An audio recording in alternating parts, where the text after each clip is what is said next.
বন্ধুরা, আজ আমরা আলোচনা করব আসন্ন টি-20 বিশ্বকাপ 2024-এর জন্য ভারতের সম্ভাব্য সেরা একাদশ তালিকা নিয়ে, যাদের নিয়ে গড়ে উঠতে পারে একটি শক্তিশালী এবং ব্যালেন্সড দল। চলুন তবে শুরু করি আজকের ভিডিও। দেখে নিই কারা সেই সেরা একাদশের সদস্য।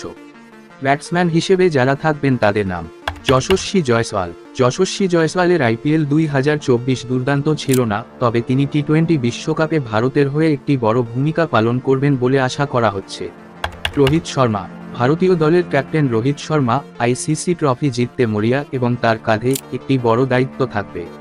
রোহিত শর্মা ওডিআই বিশ্বকাপের মতো ভারতকে আক্রমণাত্মক শুরু দিতে চাইবেন। বিরাট কোহলি। বিরাট কোহলি আইপিএল 2024-এ অসাধারণ ফর্মে ছিলেন, যেখানে তিনি 741 রান করেছিলেন। ভারতের হয়ে ব্যাট হাতে সবচেয়ে বড় ম্যাচ জেতাবেন বিরাট কোহলি।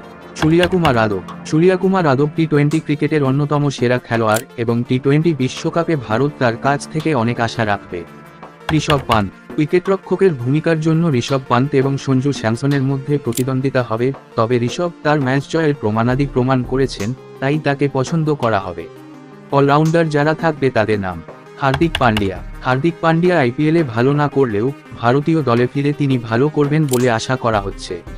তার অলরাউন্ড দক্ষতা তাকে দলের অন্যতম গুরুত্বপূর্ণ খেলোয়াড় করে তুলেছে। রবীন্দ্র জাদেজা। জাদেজা একজন বাঁহাতি স্পিনার এবং স্থিতিশীল ব্যাটার হিসেবে টি-20 বিশ্বকাপে ভারতের জন্য গুরুত্বপূর্ণ ভূমিকা পালন করবেন। অক্ষর প্যাটেল। অক্ষর প্যাটেল ভারতের হয়ে এবং আইপিএলে ধারাবাহিক পারফরমার। তার বাঁহাতি স্পিন এবং ব্যাটিং ক্ষমতা টিম ইন্ডিয়াতে গভীরতা যোগ করবে। বোলার হিসেবে যারা থাকবেন তাদের নাম: কুলদীপ যাদব। কুলদীপ যাদব তার বাঁহাতি চায়নাম্যান স্পিন দিয়ে টি-20 বিশ্বকাপে ভারতের হয়ে বিশাল ভূমিকা পালন করবেন।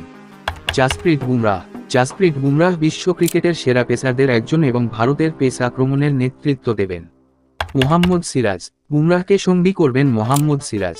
সিরাজের নতুন বলে উইকেট নেওয়ার ক্ষমতা ভারতের পক্ষে কাজে আসবে। বন্ধুরা, এই ছিল আমাদের সেরা একাদশের বিশ্লেষণ। আপনারা কি মনে করেন কে হতে পারে ভারতের হয়ে ম্যাচ উইনার? আপনার মতামত জানাতে ভুলবেন না। যদি আমাদের ভিডিওটি ভালো লেগে থাকে তবে অবশ্যই লাইক, শেয়ার এবং সাবস্ক্রাইব করুন আমাদের চ্যানেলটি। ধন্যবাদ।